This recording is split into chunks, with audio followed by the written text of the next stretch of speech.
एक छोटा सा गांव था, सुंदरपुर। हरे भरे पेड़ों से घिरा, चारों तरफ खेत और तालाब। वहां का वातावरण इतना शांत और सुंदर था कि आने वाला हर मुसाफिर वहीं ठहर जाना चाहता। इसी गांव में एक राजा का विशाल महल था। महाराज विक्रम सिंह जी बड़े दयालु थे, पर एक बात पूरे गांव में मशहूर थी।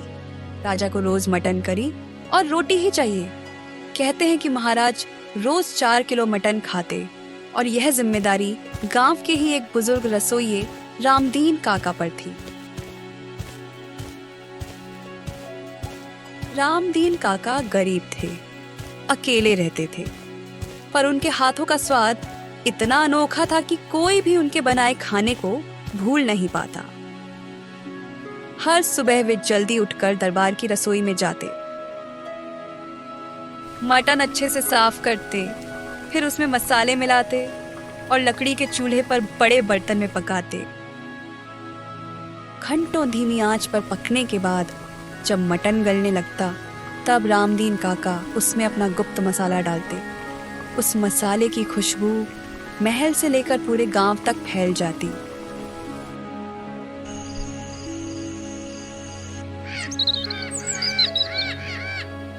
लेकिन एक दिन सुबह कुछ और ही थी।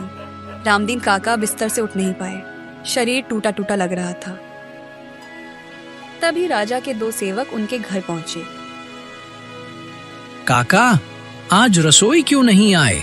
महाराज इंतजार कर रहे हैं। गुस्से से उनका चेहरा लाल है। बाबू, अब मेरी उम्र हो चली है, शरीर भी साथ नहीं दे रहा। आज सुबह से बुखार है। अब शायद रोज रोज महल जाकर पकाना मेरे बस की बात नहीं रही। क्या?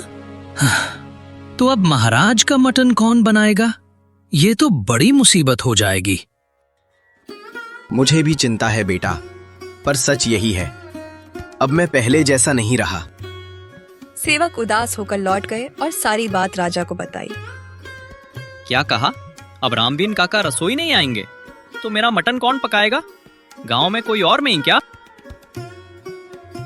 महाराज, हमने गांव में बहुत खोजा, लेकिन ऐसा कोई नहीं मिला जो काका जैसा मटन पका सके।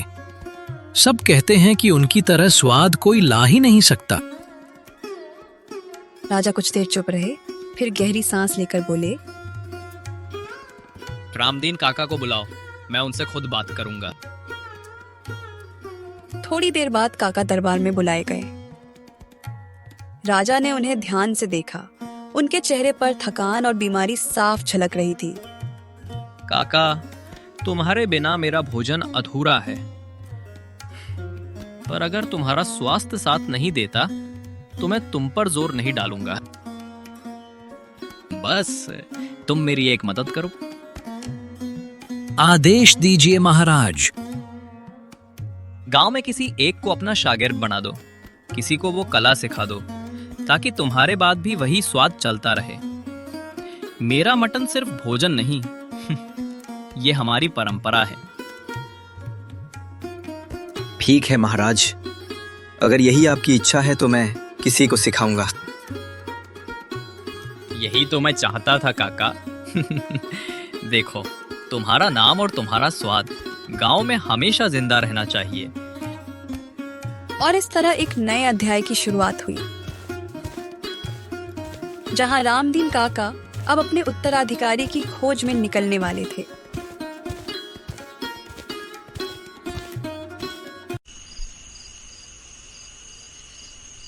अगली सुबह सूरज की हल्की किरणें गांव के खेतों पर फैल रही थी।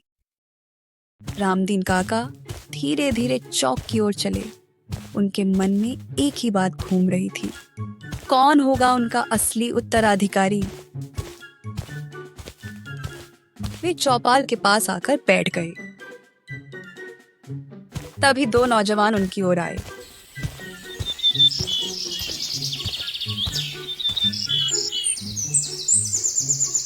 काका, हमें खबर मिली है कि आप अपना मटन करी बनाने का राज किसी को सिखाने वाले हैं। काका, मुझे सिखाइए, मैं महाराज के लिए मटन करी बनाऊंगा। अरे बेटा, ये काम उतना आसान नहीं जितना तुम समझते हो। मटन पकाना धैर्य का काम है, और सबसे बड़ी बात, मसालों की सही पहचान। काका, ये तो मामूली बात है। मैं घर में रोज चिकन करी बनाता हूँ। आप देखना, मटन करी भी चुटकी में बना लूंगा। नादान, चिकन करी और मटन करी में जमीन आसमान का फर्क है। चिकन आधे घंटे में गल जाता है, पर मटन, उसे तो घंटों धीरज से पकाना पड़ता है, और हर मसाले का समय तय है। जो इसे नहीं समझेगा, उसके हाथों का स्वाद कभी वही नहीं होगा।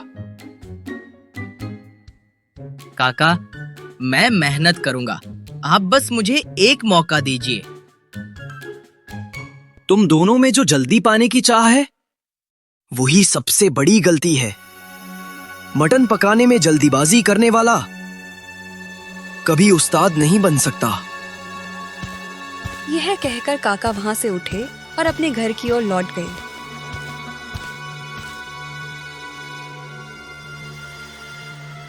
घर पहुंचकर वे चारपाई पर बैठे और सोच में डूब गए। अचानक उनके मन में एक नाम कौन था।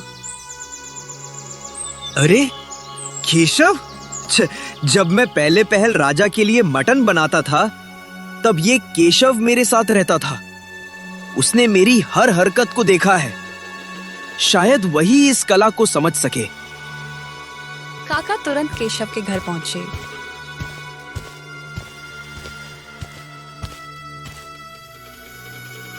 केशव बेटा।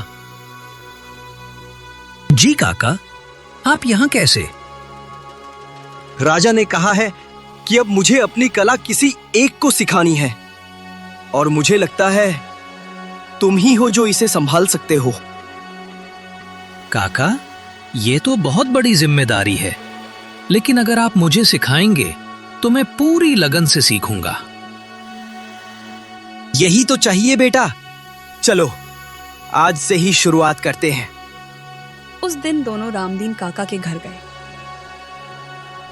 देख बेटा, सबसे पहले मटन को अच्छे से धोना होता है। एक एक रग और झिल्ली हटानी होती है। अगर शुरुआत ही गलत हुई तो स्वाद कभी सही नहीं बनेगा। केशव ध्यान से देखता और सिर हिलाकर हर बात याद करता। ये हल्दी, ये धनिया, ये लाल मिर्च और ये गरम मसाला, हर मसाले की मात्रा आंखों से नापनी पड़ती है। जरा सा भी ऊपर नीचे हुआ तो स्वाद बिगड़ जाएगा।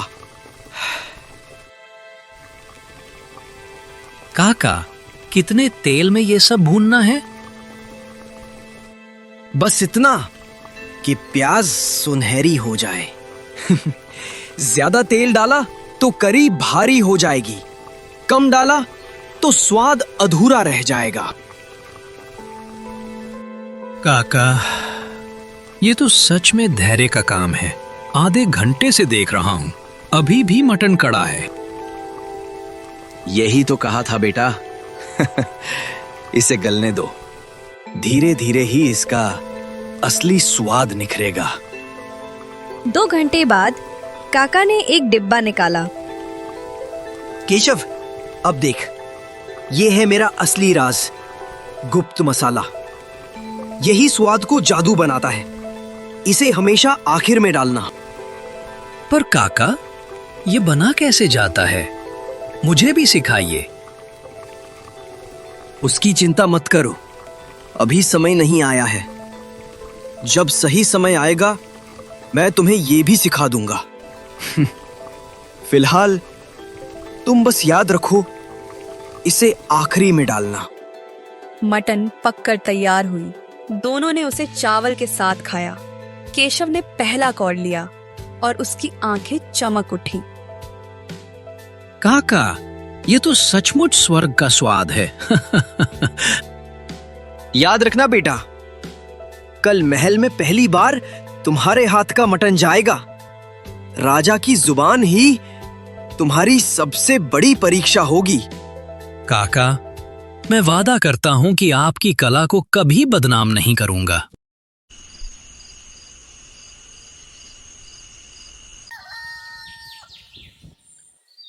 अगली सुबह रामदीन काका अपने शिष्य केशव को लेकर पहुंचे।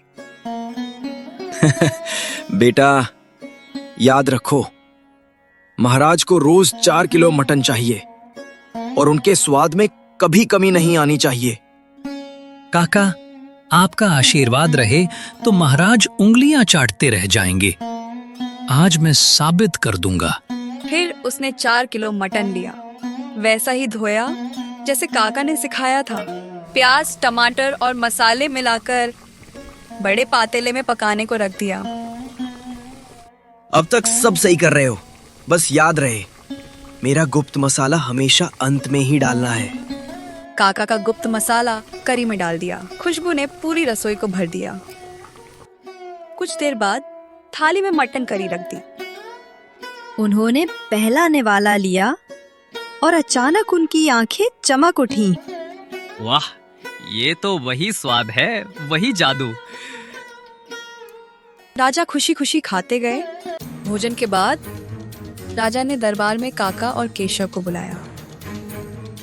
काका, आज तुमने अपना असली उत्तराधिकारी चुन लिया है।